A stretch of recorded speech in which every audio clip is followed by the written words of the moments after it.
Hello again to all who have tuned in, podcasting from Ontario, California. Welcome to Fractured Poet, a podcast for all of you poetically insane individuals who love getting lost in the art of poetry. I am your host, Katrina Wisniewski, just another person in the world obsessed with words, striving to make sense of it all.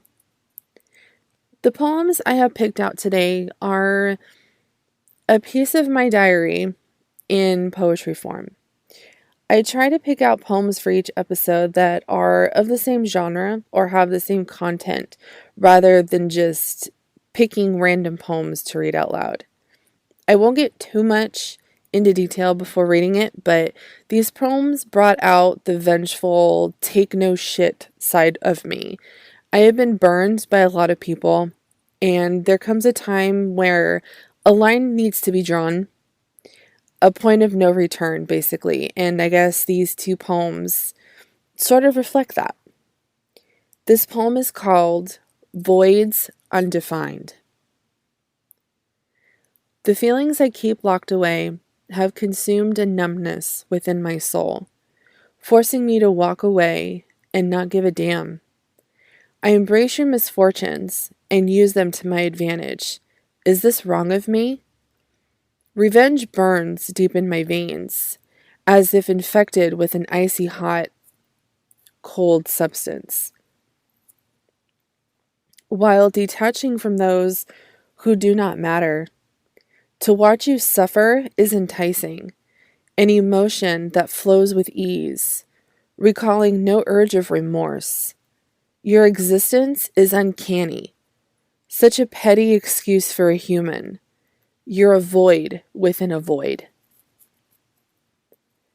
I guess it's safe to say that this poem has hatred written all over it. A lot of loathing.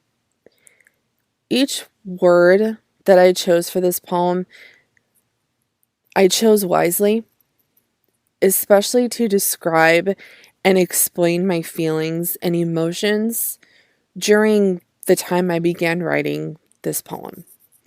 And I can say that this poem is meant for certain individuals, which will remain unnamed. For all I know, they could be listening, or someone they are close to could be listening, and we all know what happens there.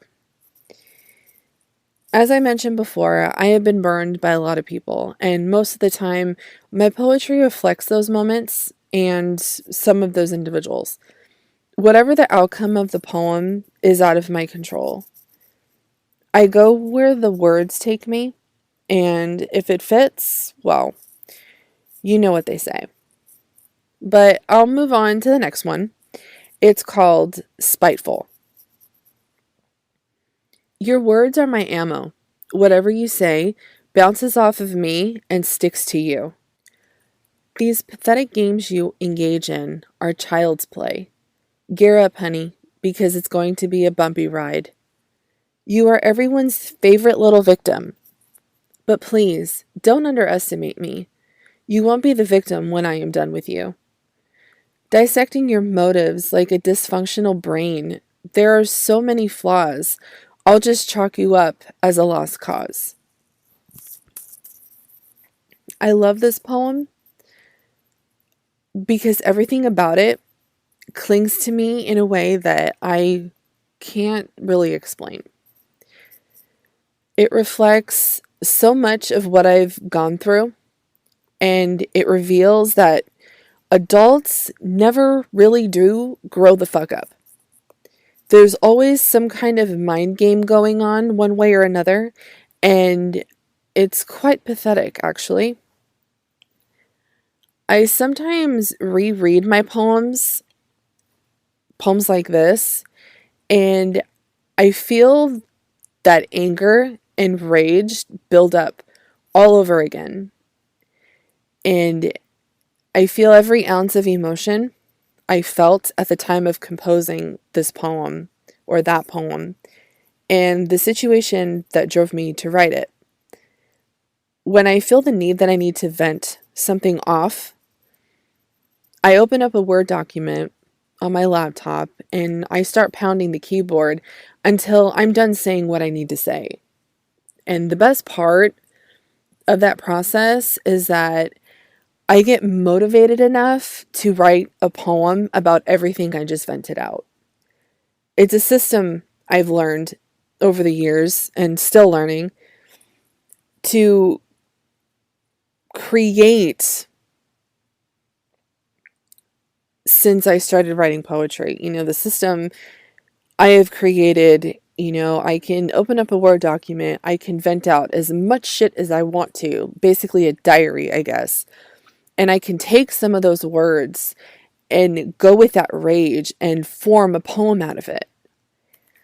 And I am not the type of girl to have diaries or journals lying around, although I guess you can count my Word document venting sessions as a form of a diary. But you get what I'm saying. Poetry is my diary, though. It's my way of venting.